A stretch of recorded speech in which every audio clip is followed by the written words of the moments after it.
ازيكم يا بنات؟ عاملين ايه؟ يا رب تكونوا بألف خير وألف صحة. خلاص رمضان ايامه بتعدي.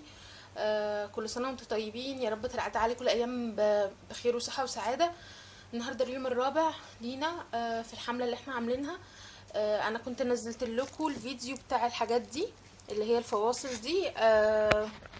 اهي الفواصل دي انا حطيتها في الادراج بتاعت الاشاربات. بصراحة ريحتني جدا. وبقت فيها ميزة اني انا لما بشد طرحة ويتلخبط بتتلخبط الطرح اللي في الكورنر ده، اللي في الجزئية دي، ما بتتلخبطش طرح تانية، او مش بيتلخبط بقى كل الصف كله. بجد ريحتني وقسمتها تبع الالوان. لا بجد حلوة جدا جدا وريحتني قوي قوي. حطيت فيها كل الاشربات اللي عندي السادة هنا. كلهم بقى الاقطان والجل والحرايل كله على بعضه. بس حتى كل مجموعة الوان شبه بعضها شوية مع بعضها. بجد حلوة جدا جدا جدا وعملية قوي.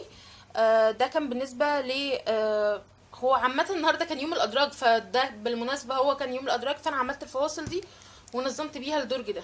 وفي الدرج ده يا بنات زي ما انتوا شايفين كده، انا هنا الدرج ده مجرد بس ان انا خدت فاصل واحد هنا، دول كل الحاجات اللي هي الحاجات اللي هي اسمها ايه، منقوشه. كلها هي كلها هنا على بعضها. آه بالنسبه لي ما عنديش منقوش كتير قوي قد ما عندي قد ما عندي الساده. في الكورنر ده بقى فصلت هنا ليه؟ عشان خاطر هنا حاطه انا البندانات كلها اهو، دي زودت لكم الاضاءه. حاطه هنا البندانات بتاعتي كلها هنا في الكورنر ده، وهنا بقيه اللي هي الاشربات العاديه اللي انا بلبسها. وده كان تاني درج. هو بالمناسبة هوريكم بقى تنظيمي عامة للتسريحة بتاعتي كله ايه، بما ان هو يوم الادراج النهاردة. ده اول درج عندي، ادراج يمين وشمال، دي الادراج الشمال. ده اول درج فيها. بصوا انا هنا حاطة كل اللي هي نظارات الشمس بتاعتي. دي فوطة بوبر كده شوية. بفردها على التسريحة لما باجي احط الميك اب، عشان خاطر اي حاجة تنزل عليها هي، واقدر اغسلها كل يوم ما بهدلش التسريحة بتاعتي. هنا الحاجة بتاعة الميك اب اللي هو انا ممكن ما بستخدمهاش كل يوم. البالت دي يعني مش حلوة، مش يعني جات لي كده مش حلوة، ما عجبتنيش. فبرضو حطاها هنا. الحاجات دي اللي انا ما بستخدمهاش على طول. وهنا برضو اللي هو اللي هي البالت بتاع الكونتور دي والبالت دي. مش بستخدمهم طبعا دول في الميك اب بتاعي كل يوم، فحتى هنا الحاجات الزياده اللي انا بجيبها، والحاجات اللي انا ما بستخدمهاش بشكل يومي. وفي الجزء ده حاطه نظارات الشمس، وهنا حاطه الفوطه اللي انتوا شايفينها دي. وتاني درج معانا كان اللي هو فيه الاشاربات اللي انا وريتهولكم، اللي هو ده ماشي. وده تالت درج. الدرج الرابع بقى عندي فيه حاجات اللي هما المفارش بتاعة التسريحة الزيادة. في تول كده. التول ده كان بتاع اللي انا قطعته وحطيته في النيش، ده كان بتاع كاتب كتابي. كنت كاتباه جايباه في طرح لف اللي انا كنت لفاها بتاعت كاتب كتابي.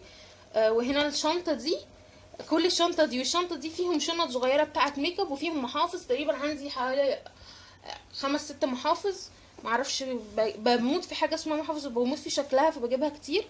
والدرج ده فيه برضو ايه تاني، في اللي هم الكفرات بتاعت البيبرونات بتاعت ابني، في اللي هو ده اللي كان فيه الفرش. بس ده كده الادراج اللي هي الاربعة الاولانيين دول ناحية الشمال. ده الدرج الاولاني اللي هو ناحية اليمين زي ما انتوا شايفينه كده. في كل المانيكير بتاعي اهو في باسكت من هما البسكتات اللي انا كنت شارياهم، او البوكسات اللي انا كنت شارياهم من ايكيا. بصراحة حلوين جدا وعمليين جدا. حاطه فيه هنا المانيكير، وحاطه فيه اللي هي الحاجات اللي بعمل بيها الباديكير.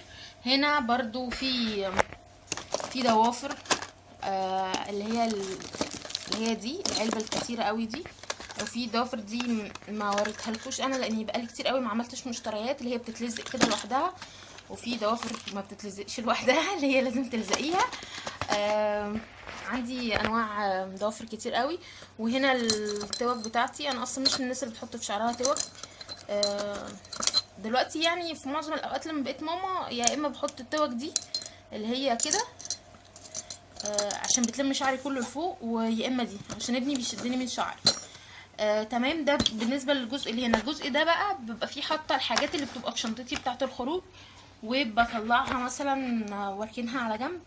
لو انا مثلا قاعده في البيت يومين 3 مش هنزل، فبنضف الشنط واحطها في الدولاب. ده كان بالنسبه للجزئيه دي. الادراج اللي بعد كده، الثلاث ادراج دول كلهم بقى فيها حاجات تخصني وتخص جوزي، حاجات مش هتفيدكم انتوا في حاجه.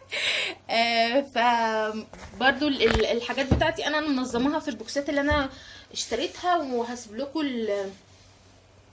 الفيديو بتاع المشتريات فوق هنا تشوفوه. ده بالنسبة لنظام التسريحة عندي، عشان برضو تبقوا شفتوه وعارفينه. دي التقسيمات بتاعتها. وده كان فيديو النهاردة للجزء بتاع الأدراج دي. يا رب يكون الفيديو عجبكم وتكونوا استفدتوا منه ولا حاجة صغيرة. بعتذر طبعا عن الفيديو بتاع السجيد اللي ما طلعش مظبوط، بس انا عملت واشوفكم على خير في فيديو جاي تاني جديد، واقول لكم سلام عليكم.